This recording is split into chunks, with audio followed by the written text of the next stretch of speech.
So class अभी previously हम देख रहे थे कि आपके पास जो इलेक्ट्रोकेमिकल सीरीज उसकी क्या क्या एप्लीकेशन हैं। तो अब उसमें नेक्स्ट एप्लीकेशन है कि आप किसी भी रिएक्शन की जो सेल रिएक्शन है उसकी स्टैंडर्ड एनर्जी बता सकते हैं, यानी कि you can calculate the value of delta G for any cell reaction. तो उसमें भी देखो आपके पास क्या है, आपके पास सेल रिएक्शन दिया हुआ है। तो आपको पता है जो लेफ्ट साइड पे चीज़ होती है उसका मतलब क्या होता है, ऑक्सीडेशन होती है, ठीक है। और जो राइट साइड पे चीज़ होती है उसका मतलब क्या होता है, आपके पास वो रिडक्शन हो रही होती है। तो हमारा सिर्फ काम क्या है, हमने टेबल से वैल्यूज़ देखनी है, ठीक है। तो अगर हम टेबल से वैल्यू देखते हैं वो क्या है, कैडमियम की वैल्यू क्या आपके पास आती है, आपको बार बार पीछे टेबल को मूव करना पड़ेगा। देखो कैडमियम की वैल्यू क्या आ रही है, या जी यहाँ पे आ गई कैडमियम की वैल्यू। कैडमियम की वैल्यू यहाँ पे आई थिंक नहीं लिखी हुई, लेकिन आपके पास जो फुल एक टेबल होता है आप नेट से निकाल सकते हो या अपनी एंट्री की बुक में देख लें। आपको वैल्यू अक्सर न्यूमेरिकल में वो बता दी जाती है, ठीक है। तो अब हम न्यूमेरिकल में ही देख लेते हैं। आप मैंशन होगी आपके पास गिब्स फ्री एनर्जी को निकालने के लिए कैडमियम की और कॉपर की तरफ तो हो रही है रिडक्शन, कॉपर की वैल्यू तो होगी 0.34, ठीक है। सिर्फ कैडमियम की वैल्यू हमारे पास नहीं है, तो कैडमियम की वैल्यू देखो आपको आगे प्रोवाइड की गई डाटा में गिवन है कि कैडमियम की वैल्यू 0.40। अब ख्याल सिर्फ ये करना है कि आपके पास ई नॉट की जो पावर है, इसमें देखो कैडमियम में +2 चार्ज इस बार से पहले लिखा होता है, तो इसका मतलब होता है ये रिडक्शन है, ठीक है। अगर बार से पहले लिखा हुआ है तो ये क्या वैल्यू होती है, रिडक्शन की होती है, क्लियर। लेकिन हमारे पास कैडमियम में रिडक्शन नहीं हो रही, हमारे पास तो एरो कैडमियम के बाद 2+ चार्ज देगा। तो इसका मतलब ये जो -0.4 है इसको किस में चेंज करना है, हमने +0.4 में, ठीक है। लेकिन कॉपर की वैल्यू टेबल में है 0.34 और उसके एरो से पहले +2 चार्ज आ रहा है, तो ये बिल्कुल एक्यूरेट है क्योंकि हमारे पास भी यही कंडीशन है। इसकी वैल्यू को हम चेंज नहीं करेंगे। तो ये जो बार का साइन आता है ना, ये बेसिकली ये रिप्रेजेंट करता है कि अगर बार से पहले आपके पास चार्ज लिखा होगा तो इसका मतलब क्या हो रहा होगा, वो चीज़ आगे रख के रिड्यूस हो रही है। अगर बाहर के बाद चार्ज लिखा हुआ है तो इसका मतलब वो चीज़ ऑक्सीडाइज हो रही है, रिमूव कर रही है। तो आपके पास इस तरह की चीज़ आ जाती है। तो टोटल वैल्यू क्या होती है, ई नॉट इन दोनों को प्लस करके आता है। 0.4 में 0.34 प्लस किया, आंसर क्या आ गया 0.7। आप देखो इसकी वैल्यू क्या है, प्लस। अगर इसका आंसर प्लस में आ रहा है तो ये रिएक्शन स्पॉन्टेनियस है, तो हम आगे चलेंगे। अगर इसकी वैल्यू नेगेटिव में आ रही है तो हमें आगे चलने का फ़ायदा कोई नहीं, ठीक है। तो अब ये रिएक्शन फिजिबल है, पॉजिटिव साइन है, तो आपके पास डेल्टा जी नोट का फॉर्मूला होता है -NFE। एन मतलब जितने इलेक्ट्रॉन उसने लूज़ किए, तो इस पूरे प्रोसेस में देखो 2 इलेक्ट्रॉन लूज़ हैं, 2 इलेक्ट्रॉन गेन है, तो यहाँ पे एन की वैल्यू क्या आ गई 2। फैरेड की वैल्यू 96500 0.74, तो आंसर आपके पास क्या आ गया 142820 कूलम वॉट। अब ये जो कूलम ऑफ वॉट है ये बेसिकली जाउल के बराबर होता है। आप एनर्जी कैलकुलेट करें in the form of joule calculate होती है वो। तो डेल्टा जी नॉट की वैल्यू आ गई -142820। अब देखो डेल्टा जी की वैल्यू क्या है, नेगेटिव आई है, तो ऑटोमेटिकली आपको पता होना चाहिए कि अगर ई की वैल्यू पॉजिटिव है तो डेल्टा जी की वैल्यू नेगेटिव आएगी। और रिएक्शन स्पॉन्टेनियस है और फिजिबल इन कंडीशन, कि रिएक्शन ने होना ही होना है, स्पॉन्टेनिटी की तरफ जाना है, इसमें कोई एनर्जी आपको खुद से नहीं देनी पड़ेगी, ठीक है। अब उसके बाद एक और इसमें आपके पास है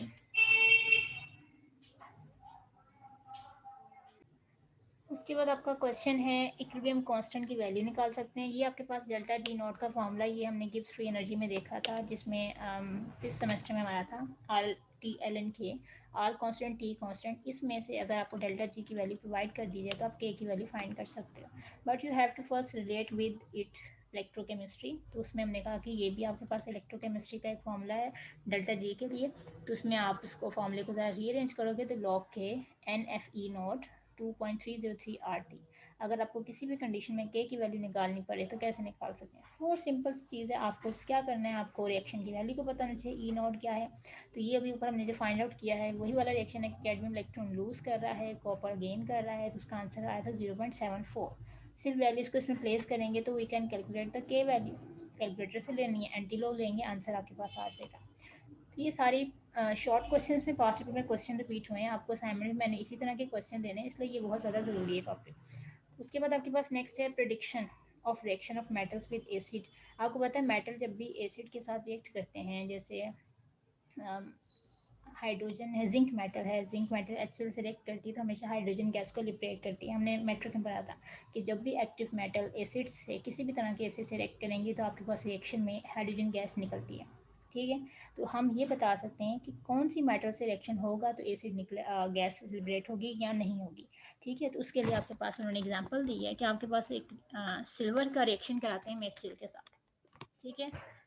क्या ये रिएक्शन पॉसिबल है या नहीं, अगर इसका आंसर नेगेटिव आ गया तो ये पॉसिबल नहीं है, अगर पॉजिटिव आ गया तो ये पॉसिबल होगा। तो देखते हैं हम कैसे होता है ये।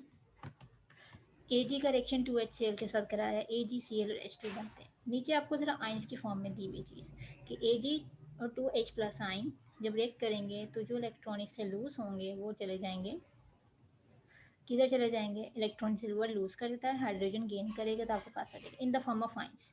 वो कहते हैं इसको हम दो हाफ सेल में लिबरेट करते हैं। अब कैसे हाफ सेल बनाएंगे, ये क्या कर रहा है, यहाँ पे जाके देखो पॉजिटिव चार्ज आ रहा है, ये इलेक्ट्रॉन लूज कर रहा है, हाइड्रोजन के पास पॉजिटिविटी खत्म हो रही है, इसका मतलब ये क्या कर रहा है, गेन कर रहा है। तो इसको टू हाफ रिएक्शंस में, सेल हाफ रिएक्शन में खुद हम डिवाइड कर सकते हैं। वो कैसे डिवाइड करेंगे, ये देखो ऑक्सीडेशन और ये Ag पे उसने इलेक्ट्रॉन लूज किया, हाइड्रोजन ने किया, ठीक है।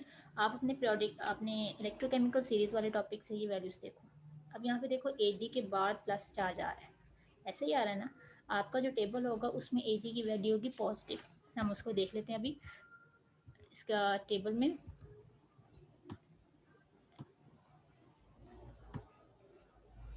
ये देखो Ag की वैल्यू क्या आ रही है यहाँ पे 0.7, क्या वैल्यू है पॉजिटिव में, लेकिन मेरे पास वहाँ पे क्या हो रही है, ऑक्सीडेशन, इसलिए वहाँ पे उस साइड पे क्या किया गया, इसके साइन को क्या किया गया, इन्वर्ट किया गया, और वहाँ पे इन्वर्टेड साइन के साथ ही मेंशन किया गया है, ठीक है। तो इन्वर्टेड का मतलब Ag के बाद इस बार इस स्लैश के बाद प्लस का साइन, इलेक्ट्रॉन लूज हो रहे हैं, तो वहाँ पे प्लस था, यहाँ पे माइनस में कर दिया, ओके। हाइड्रोजन की वैल्यू तो होती ही जीरो में है, तो आप फ़ौरन से क्या करो, -0.8 और जीरो को प्लस कर दो, तो इसका मतलब आंसर क्या था, -0.8। तो ये आंसर तो नेगेटिव में आ गया, और जब चीज़ नेगेटिव में आती है तो उसका मतलब क्या होता है, it can not liberate hydrogen, reaction is not spontaneous. इसका मतलब हम ये कह सकते हैं जब भी सिल्वर को HCl में डालेंगे तो वो कभी भी आपके पास गैस को ओके। नेक्स्ट लास्ट आपके पास पॉइंट है कि हम बता सकते हैं इलेक्ट्रोड की position of metal from their salt, यानी इनके रिएक्शन सॉल्ट के साथ सोल्यूशन में कैसे आपके पास होते हैं। इसके लिए हम क्या करते हैं कि आपके पास हम ये तो हमें पता है ना कि जिसकी वैल्यू ज़्यादा नेगेटिव होगी या उस इलेक्ट्रोकेमिकल सीरीज में टॉप पे आएगी चीज़, वो जल्दी क्या होती है, ऑक्सीडाइज होती है। ऐसे ही हमने पढ़ा हुआ ना। तो हम ये कहते हैं, एग्जाम्पल लेते हैं, जिंक का रिएक्शन करवाते हैं कॉपर के साथ, एक जिंक का कराते हैं मैग्नीशियम के साथ, ठीक है। हमने ये रिएक्शन कराना है। अब फ़ौरन से देखो जिंक की वैल्यू जो टेबल पे है वो है -0.76, कॉपर की है 0.36। हमने भी ये पढ़ा हुआ है कि जितनी ज़्यादा नेगेटिव वैल्यू होगी या उस टेबल में सबसे टॉप पे जो चीज़ आएगी। अब मुझे पूरा टेबल तो नहीं याद रहेगा ना कि कैसे करना है, तो इसके लिए सबसे आसान तरीका फिर यही होता है कि आप देखो जिसकी जितनी वैल्यू कम आ रही है, और हमें पता है नेगेटिव में वैल्यू जितनी बड़ी होगी उतना आंसर छोटा होता है। तो यहाँ पे आपके पास है 0.76, ये है 0.36, इसका मतलब ये वैल्यू ज़्यादा छोटी है। इसका मतलब अगर हम जिंक को ऑक्सीडाइज करेंगे तो कॉपर ऑटोमेटिकली रिड्यूस हो जाएगा, ठीक है। इसका मतलब जिंक कॉपर को डिस्प्लेस करता है, क्लियर। अब इसी तरह हम एग्जांपल ले लेते हैं जिंक और मैग्नीशियम की। अब जिंक की वैल्यू है -0.76 और मैग्नीशियम की -2.73। इन दोनों में से छोटी वैल्यू कौन सी होगी, ऑब्वियसली जो वैल्यू नेगेटिव ज़्यादा है, क्योंकि माइनस में जितनी बड़ी वैल्यू होती है उतना आंसर छोटा आता है। तो इसका मतलब क्या होगा, मैग्नीशियम इज़ मोर नेगेटिव, ठीक है। इसका मतलब मैग्नीशियम डिस्प्लेस करेगा किसको, जिंक को। अगर मैग्नीशियम और जिंक आपस में इकट्ठे पड़े हुए होंगे तो मैग्नीशियम की ऑक्सीडाइजिंग कैपेसिटी, ऑक्सीडाइज होने करने की ताकत यानी रिड्यूसिंग पावर ज़्यादा है। ये ज़्यादा अच्छा किसी को रिड्यूस कर सकता है, अपने आप को ऑक्सीडाइज कर सकता है, ठीक है। तो ये डिपेंड करता है इसकी प्रॉपर्टीज़ पे। तो ये जो 8 प्रॉपर्टीज़ हैं इसके लिए इलेक्ट्रोकेमिकल सीरीज़ को ज़्यादा इस्तेमाल किया जाता है। किसी भी तरीके का क्वेश्चन बना के आपको इसमें से दे सकते हैं।